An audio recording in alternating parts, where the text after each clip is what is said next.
السلام علیکم ورحمۃ اللہ وبرکاتہ۔ معزز سامعین کرام، آج ہم ایک حیرت انگیز موضوع پر بات کریں گے۔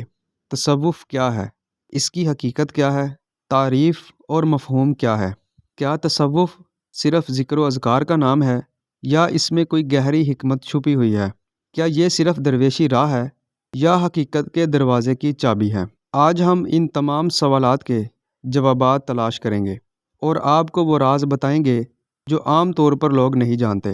معزز سامعین کرام، تصوف یہ لفظ سنتے ہی ذہن میں کئی خیالات ابھرتے ہیں۔ کوئی اسے درویشی سمجھتا ہے، کوئی اسے ترک دنیا، کوئی اسے محض ظاہری عبادت اور کوئی اسے کچھ اور۔ لیکن کیا آپ جانتے ہیں کہ تصوف در حقیقت ایک ایسی روشنی ہے جو دل کے اندھیروں کو دور کر دیتی ہے؟ تصوف کی تعریف اگر مختصر الفاظ میں کی جائے تو یہ دل کی صفائی، باطن کی طہارت اور اللہ کی پہچان کا نام ہے۔ مشہور صوفی بزرگ حضرت جنید بغدادی رحمۃ اللہ علیہ فرماتے ہیں، تصوف یہ ہے کہ تو اللہ تعالیٰ کے ساتھ ایسا ہو جائے جیسا کہ وہ چاہتا ہے اور اپنی خواہشات کو اللہ کی رضا میں فنا کر دے۔ یہاں ایک بہت دلچسپ بات سامنے آتی ہے کہ تصوف صرف عبادات کا نام نہیں، بلکہ یہ ایک کیفیت، ایک تجربہ، ایک نور ہے جو دل میں اترتا ہے۔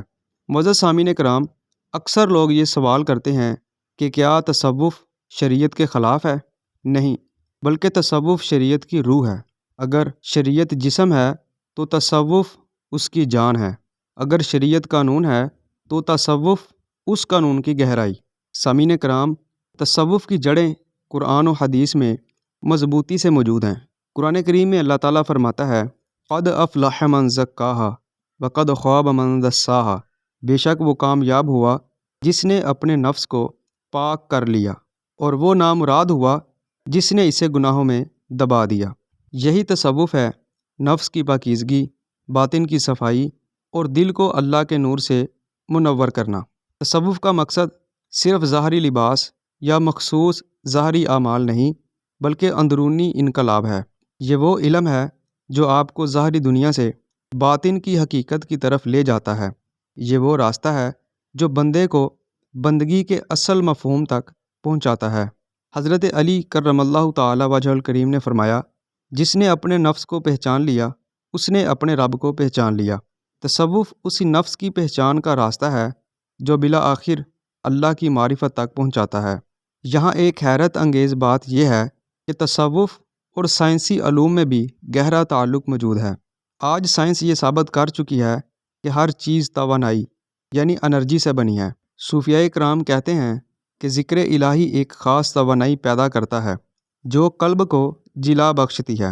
کوانٹم فزکس کہتی ہے کائنات کی ہر چیز ایک خاص وائبریشن رکھتی ہے، اور ذکر الہی کے ذریعے انسان اپنی وائبریشن کو بلند کر سکتا ہے۔ یہ وہی بات ہے جو صوفیاء نے صدیوں پہلے کہی تھی کہ ذکر سے دل زندہ ہوتا ہے۔ ہمارے آج کے موضوع کا خلاصہ یہ ہے، تصوف محض درویشی نہیں بلکہ باطن کی صفائی اور اللہ کی پہچان کا راستہ ہے۔ شریعت اور تصوف ایک دوسرے کے لازم و ملزوم ہیں۔ تصوف کا اصل مقصد نفس کی تطہیر اور اللہ کے قرب کو حاصل کرنا ہے۔ جدید سائنس بھی تصوف کی سچائی کو تسلیم کر رہی ہے، خاص طور پر توانائی اور وائبریشن کے اصولوں میں۔